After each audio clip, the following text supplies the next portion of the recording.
अस्सलाम वालेकुम। बिलासपुर रामपुर की टूटनो भूल तो नहीं गए हमें, ले फिर आ गए। तो इंडिया से आमिर साहब के वापसी आने की खुशी में मेरी रामपुरी बिलासपुरी कुराफातिंग ब्लॉगिंग के साथ बने रही है। आफ्टर लॉन्ग टाइम के बाद आमिर साहब के साथ ब्लॉग बनाने में बहुत मजा आ रही था। यहाँ पे बहुत मजा आ रही है, दिल गार्डन गार्डन हो रही है। और आमिर साहब के साथ में हमारे दोस्त मिस्टर समी गुटके और मिस्टर समी गुस्से वाला और हजरत फुरकान मियां भी बहुत मजे ले रहे थे। तो इसी के साथ हम पहुंच गए थे चाय का छींटा मारने, क्योंकि सिर में भी बहुत दर्द हो रहा था और आमिर साहब को हंसाने के लिए किसी कॉमेडी की नहीं, चाय और गुटके की जरूरत है। तो आमिर साहब का ये हाल देख के मुझे भी बहुत तरस आ रहा था, जैसे आपको भी आ रहा होगा। तो आपको और मुझे तरस खाने की नहीं, फिक्र करने की जरूरत है। आमिर साहब की दाढ़ी किसी मोहब्बत के गम में नहीं, शादी की टेंशन में बढ़ी है। तो आमिर साहब के साथ में इस बार भी शादी का हो चुका था झोल, घर वालों ने इस बार भी नहीं कराई शादी। मेरे पूछने पे आमिर साहब ने कुछ चंद अल्फाजों में बस इतना कहा, ये दाढ़ी इसलिए बढ़ी है कि पुष्पा झुकेगा नहीं साला। तो इसी के साथ में आमिर साहब की बातों पे अंदर ही अंदर मजे लेते हुए मिस्टर समी गुस्से वाला और ये हमारे दोस्त हजरत फुरकान मियां, फेमस डांसर फ्रॉम बिलासपुर,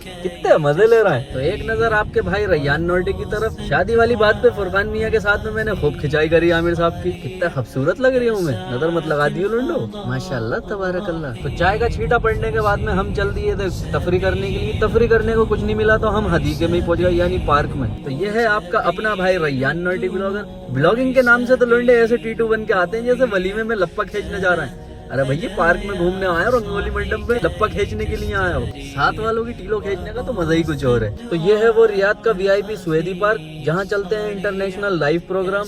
यहाँ की कुछ अद्भुत चीजें देखने के बाद मैं हो चुका था कंफ्यूज। मैं सोच रहा था शायद ये DSLR के कैमरे हैं तो एक आध उतार के ले जाऊं। बाद में गौर से देखा तो भैया लेटे लगी हुई है, ये तो फोकस वाली। कमाल करते हो यार तुम भी पांडे जी, कुछ भी सोच लेते हो। मेरे सोचने की तो छोड़ो, मेरे साथ वाले तो मुझसे ज्यादा लंबरी निकले। मिस्टर समी गुस्से वाला और हजरत फुरकान मियां आपस में प्लानिंग कर रहे थे चाय के ठिये की। बातें चल रही है, लकड़ियां डालेंगे, कोले डालेंगे, चाय का ठिया बनाएंगे, बिजनेस की बातें चल रही है, डिस्कस हो गया, सब कुछ प्लान भी हो गया। ये सब नजारा देखने के बाद मैंने नजदीक से जाके मुआयना करा तो पता चला, अरे भाई ये तो परमानेंट वाला कूड़ेदान है, जिसको तो तुम उठा के कहीं और भी नहीं लेके जा सकते। तो लोंडे इतने हरामी हो सकते मुझे आज पता चला। बोले यहीं लगा लेंगे ठिया, लेके कौन जा रही है इतने भारी को। तो घूमते घूमते मियाँ भी खो चुके थे ख्यालों में। मियाँ सोच रहे कितना महंगा जमाना आ गया यार, कि लोगों को पैसा कमाने के चक्कर में जुम्मे तक का भी टाइम नहीं है घूमने का। पूरा पार्क खाली पड़ा हुआ, हमारे अलावा कोई दिखी कब रही है। तो मियाँ की इस बात पे मैंने डायलॉग मारा, पैसे तो हर किसी के पास होते हैं लेकिन हमारी तरह कोई दिल वाला नहीं होता। मियाँ मेरे इस डायलॉग पे इसलिए मुस्कुराए कि रैयान साहब साफ लफ्जों में कहो कि हम इतने बड़ा खाली हैं या सच में गरीब हैं। डायलॉग बाजी जरा कम करो। और ये आ गए गुस्से में चलते हुए हमारे दोस्त मिस्टर समी गुस्से वाला।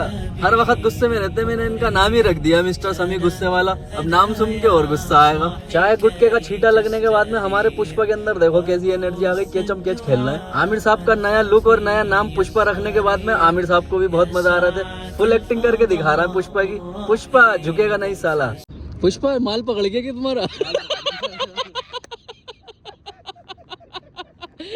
पुष्पा इधर को एक कंधा तो जुड़ाओ।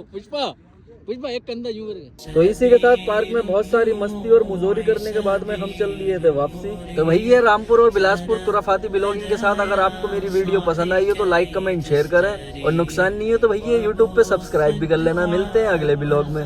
आमिर साहब के साथ में बहुत मजा आ रही है, दिल गार्डन गार्डन हो रही है।